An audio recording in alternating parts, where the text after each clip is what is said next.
Hey all, I'm your host Cryptic and welcome back to the channel. Today's video is going to be in regards to some Sony news, two big pieces of Sony news. One relating to a highly anticipated game for February next year, and the other one about a showcase that we've been expecting Sony to do since E3, and they finally announced something in regards to it. So without spreading into a huge video or splitting it into two parts and trying to milk views for this, I'm going to bundle both announcements together into this one video and go into them into as much detail as possible, as quick as possible. So without further ado, let's get into it, ladies and gentlemen.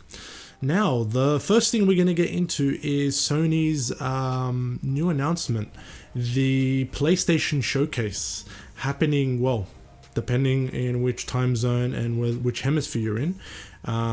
If you're in the Northern Hemisphere, September 9 at 1 p.m. or us down in the Southern Hemisphere here in Australasia or Australia, we've got September 10th at 6 a.m. Now, I won't be doing a live stream reaction to this on the channel. I'll be, unfortunately, getting ready for work, but I'll probably be watching it in the background as I'm getting ready and listening to the announcements. Since I'm working from home, I could probably watch most of it as well while doing computer work. But it is great to finally have something announced. Now, I'm going to bring up the description of the PlayStation blog here onto the screen for you guys, and we're going to go through what it says. So, PS5 PlayStation Showcase. Join us Thursday, again, if you're in the Northern Hemisphere, or at 1 p.m, September 9, or it'll be Friday, September 10th at 6 a.m. if you're in the Southern Hemisphere, especially here in Australia, which is a specific time zone of 6 a.m. Now, the blog itself says, "You've been awfully patient and we thank you for that. And now we're looking forward to showing you what we've been working on. Tune in next Thursday, September 9 at 1 p.m. Pacific Time, 9 p.m. BST, or 10 p.m. CEST, or 6 a.m. Australian Eastern Standard Time, for a look into the future of PS5. The showcase will weigh in at around 40 minutes. Now, this can be a good and a bad thing, 40 minutes. Personally, I would have liked to hear it was about an hour long. Usually the longer the showcase is from Sony, given history, the longer the better. But in saying that, if this is going to be a showcase where they're cutting out developer commentary and just showing gameplay after gameplay, trailer after trailer, announcement after announcement, they can fit a fair bit of stuff in 40 minutes that necessarily doesn't need to feel like it's an hour and a lot of talk and wasting precious time on things that we don't need to know right now or that we're interested in. We just want to know the announcements, when they are, and of course, no CGI. We want gameplay, right? That's the best thing that we could ask for. So, in and around 40 minutes, and include updates from PlayStation Studios and some of the industry's most imaginative developers for games releasing this holiday and beyond. And stick around after the presentation to get more updates from some of the studio teams featured in the showcase. So that's where my theory comes in, that this is going to be a very quick, well, not quick, but a very fast-paced 40 minutes, where it's going to be announcement after announcement, and then after, they might have more detailed developer videos where they'll be commentating or introducing the gameplay and explaining mechanics, especially if they're going to be showing newer titles or rumored titles or teased titles that we've seen no gameplay for. Being like Gran Turismo, being like God of War, or being anything that we're expecting, like Silent Hills or a Sly Cooper game or something from Naughty Dog, especially the multiplayer for The Last of Us Part 2 that's now become its own standalone thing, and we haven't heard anything since it was like, hey guys, we're doing a standalone thing. Okay, see ya. And then there was nothing. So there is a lot. There's the potential Hideo Kojima game that he's making one for Xbox, potentially another one for Sony. The new From Software game that's going to be Souls-like or Bloodborne-like, but not a Bloodborne sequel. It's going to be its own new IP, with the trend for PlayStation where they did. Demon Souls. They did then Bloodborne, and now they're coming up with another title. It's going to be unique. So yeah, hopefully all those get announced and we see gameplay for all of them, not just CGI trailers. I would like to say that Sony has been better than most in the past, where a lot of their stuff is showcased as gameplay and they're only willing to show something that has gameplay, especially if they're going to be adding a release date to it. But we did get things like God of War, for example, where it was literally a 20 second teaser with a year, and then obviously that wasn't met and it's been pushed to 2022. But let's wait and see. Also, a big caveat in this for those who are interested in VR gaming and Sony's next VR offerings with the PlayStation VR 2. They do make note here. One thing to note: PlayStation's next generation of VR won't make an appearance this time, but there will still be plenty of great PS5 games from developers large and small, and we hope you can join us. So don't expect anything from PlayStation VR 2. Not saying there won't be anything for the existing VR for like the PlayStation 4 titles, but most likely no, it's very PlayStation 5 heavy. So hopefully we won't be seeing too many cross-gen games, and we can see what games utilizing the full technology and power of the PlayStation 5 can really do. I know there's social media backlash with people still complaining that they can't get a PlayStation 5 or bring stock in before, even announcing exclusive games. Look, now it is better than what it is before, since a lot of stores are not, well, here I can say down under in Australia, they're not doing so many online pre-orders. A lot of them are call up your local hi-fi supply, retailer or games retailer and place an interest over the phone, place a deposit over the phone, in store, etc. Not so much online, just because bots and scalpers, not great, and clearly the traffic, the websites still can't be developed with servers or a framework that can handle the traffic. So a lot more people now in this mid to late 2021 are getting PS5s, as opposed to when they launched in late 2020 to early 2021. So I believe there's enough out there to justify the fact that what is announced in this PlayStation event is PlayStation 5 exclusive and not cross-gen. Not saying we won't get games being shown here that we already are aware of, like Gran Turismo 7, maybe a bit more of Horizon Zero Dawn, and God of War, which we know are coming on PS4 and PS5, but it would be really good to see what they look like on the PS5. And put any doubt aside that the PS5 versions of at least of those games are not dumbed down. They're not in lower quality just because they're a cross-gen title game. And of course, new IPs and maybe new sequels that we never thought would come or had any inkling of coming, or even some of the rumored stuff, and seeing what they can do on the PlayStation 5. If you guys saw the video for Dead Space Remake, with the two devs and two of the Dead Space community leaders, and they were playing it on a dev kit on a PS5, it seemed like, because they were using a DualSense controller to control the environment in engine. It could have been that they had the controller hooked up to a PC in the development environment in Unreal Engine, which is totally plausible. But if that's how early it looks, and it looks that amazing, and that's what we can sort of expect on the current gen PS5 and Xbox and everything, then let's see all the other games that can achieve that sort of standard of quality. Now, with that announcement out of the way, the second announcement was Horizon Forbidden West. The pre-orders started. They're out. The versions are available to browse. Well, most of them, I would say 2 of the 4 now, 3 of the 4, depending if you're counting the platform variances between PS4 and PS5 and the issues with that. Now I'm going to throw up some pictures here for you guys to have a look along with me as I'm explaining this, so it makes sense.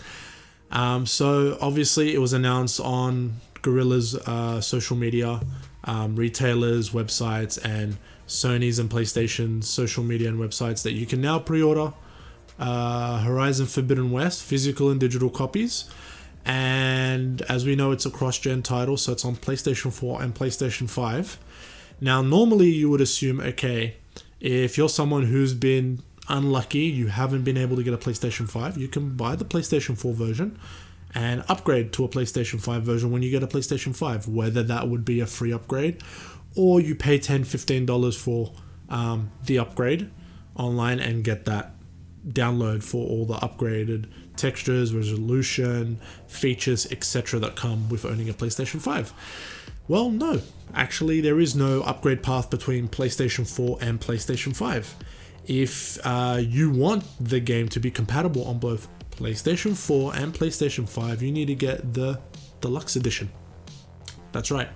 Only by paying for the Deluxe Edition, which includes a PS4 and PS5 version, and art book and soundtrack and some digital outfit goodies, which most likely you can unlock later in the game or find in the game or get it as a standalone DLC if you really wanted it.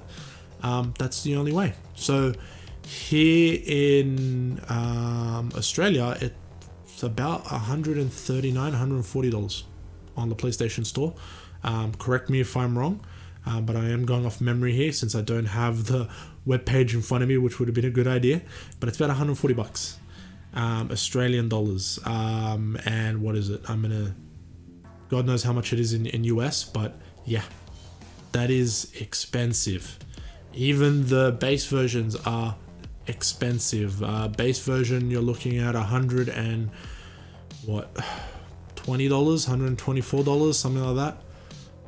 So yeah, they are pricey, especially on the PlayStation Store with no upgrade path. So you can't get the PS4 version, play it on your PS4 Pro that you have, and then you've secured a PlayStation 5 and go, hey, I want to play this again or do New Game Plus or see how it runs on PlayStation 5 natively. It's not running in the backwards compatibility mode, and you can't without buying a whole new copy of the game.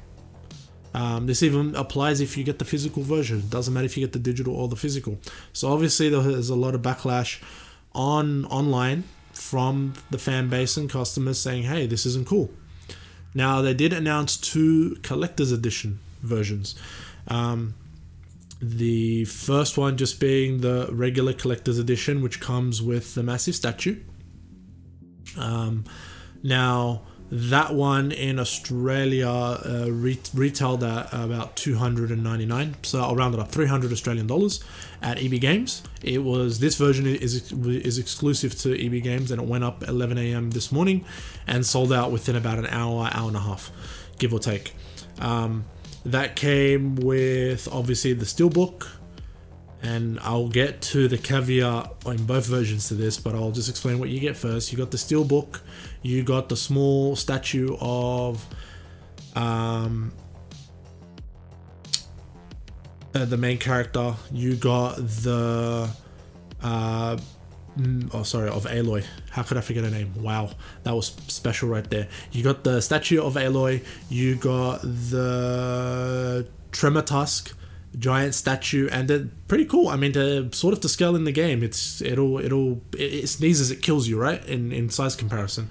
You get a mini art book, you get a digital soundtrack, you get some cosmetic stuff and item stuff in the game to sort of, give you that boost early game to as you progress and all that good stuff, and it goes for $300. But here's the catch: you get a steelbook.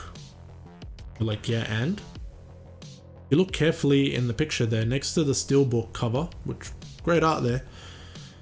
Digital edition of the game. What? So you're buying a physical collector's edition to just get a digital edition of the game. No disc. You do not get a disc inside your PS5 case or your steelbook case. It is discless. You get the digital edition to download. Well, why?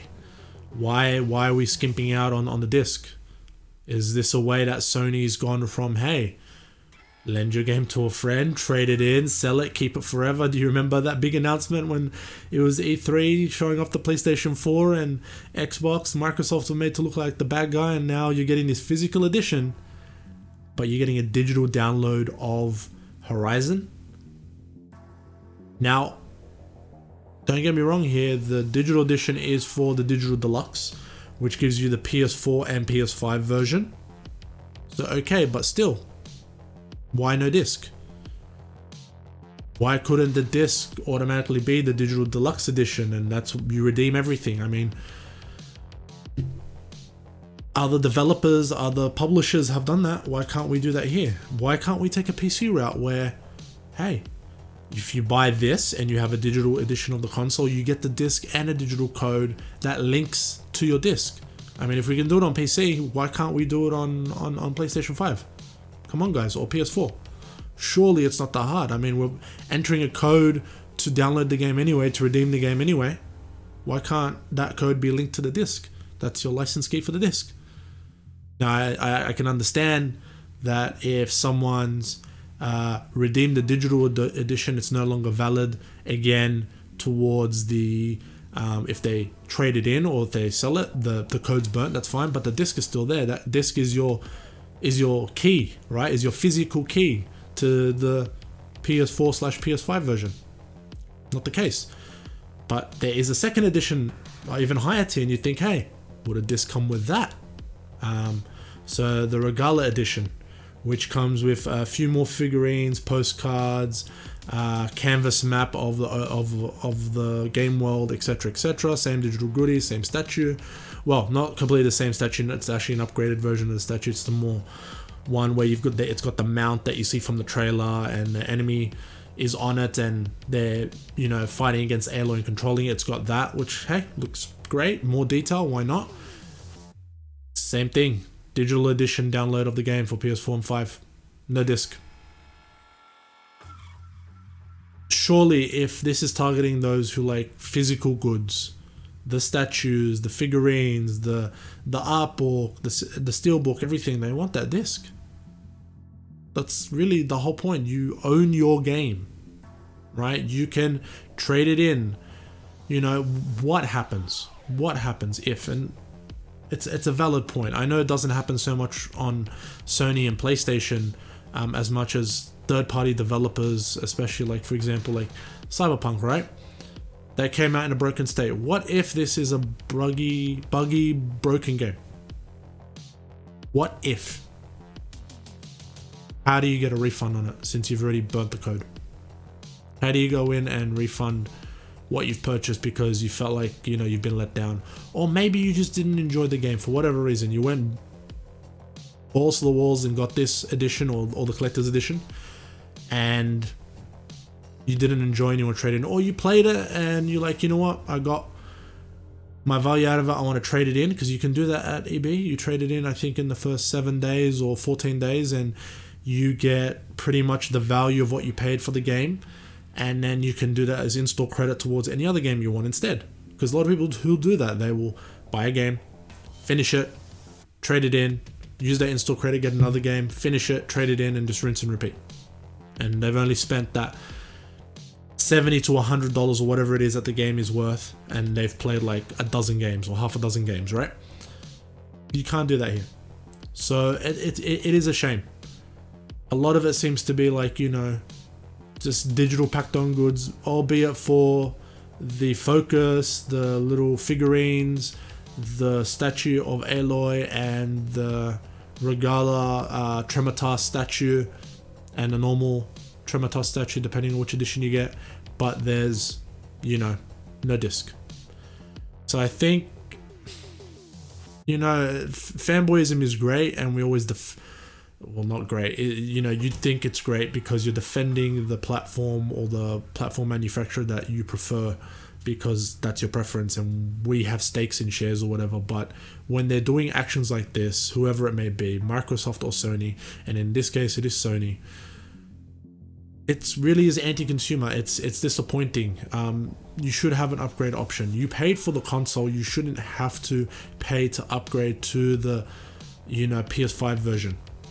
But even if you did, at least having an upgrade option is better than none. Like here, you buy the PS4 version and you want to play it on the PS5, well, you're stuck with backwards compatibility and still playing it at PS4 specs. You're not going to get a patch, nothing. Bad luck. It's locked at whatever frame rate it is for the PS4. You want the PS5 version? Well, you should have forked out an extra 50 to 70 bucks to get both versions. Get the digital deluxe edition or the special edition, or even the special edition doesn't entitle you to both versions if you got it physical. The only way I think is through digital, which is insanely expensive. Since when do digital games should even cost more than physical games? You're not paying for a box, you're not paying for the advertising on shelf space in a store, for shipping, nothing. It's loaded on a server that they already use and rent or own for everything else that they supply you with digitally, right? Whether it be PlayStation Plus, online play, whatever, downloading all the other games that they have. You already pay for your PlayStation Plus subscription, which allows you to play online, which you already pay for your internet fees to have an internet connection. It just seems really anti-consumer, and it is disappointing. As much as my preference leans towards PlayStation consoles in general for playing a lot of my games, it just comes and tells me the more you play on PC and away from consoles, maybe the better. And I really hate that, because there's developers under Sony and PlayStation that just make incredible experiences, incredible stories, incredible content, incredible games. And they are worth the money, but when you attach the greediness of Sony, because they're ahead, they're selling more consoles, it's profitable, they're leading last generation and this generation, they get cocky and make decisions like this. Now, this video has probably gone on way longer than it should have. Sorry about that. It's clocked in at 22 minutes plus. But let me know what your thoughts are in the comment section below. Are you fine with it? Are you not fine with it? What do you think? Because I would really like to hear your opinions. I don't know if I'm the only one thinking like this. I don't think so. I mean, I can see online that there are people who are upset, and those who realize there wasn't a physical disc decided not to pre-order or cancel the pre-orders because that was a deal breaker. Is it for you? I would genuinely like to know what you guys think, what you all think of this. But with that, we do have the PlayStation Showcase event for PlayStation 5 coming up next week, and yeah, that should be exciting and fun to see what they've been working on this whole time and taken this long to finally do some sort of event to actually show us what's happening.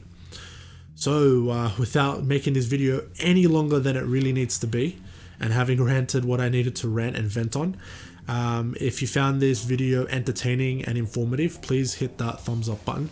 It does make a huge difference and means a lot. Leave a comment on your thoughts below, because like I said, I really genuinely would like to know what you're all thinking. And share the video with your friends, and if you haven't already, please do subscribe, because I do videos weekly on the channel talking about various things, various platforms, various tech.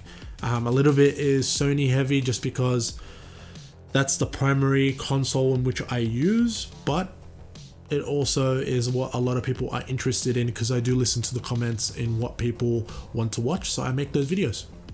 Anyway guys, thank you for watching, and I will catch you in the next video, which will be most likely about the showcase and my thoughts on it and my standout announcements from that. So I'll see you guys once that showcase is over and it's all sunk in.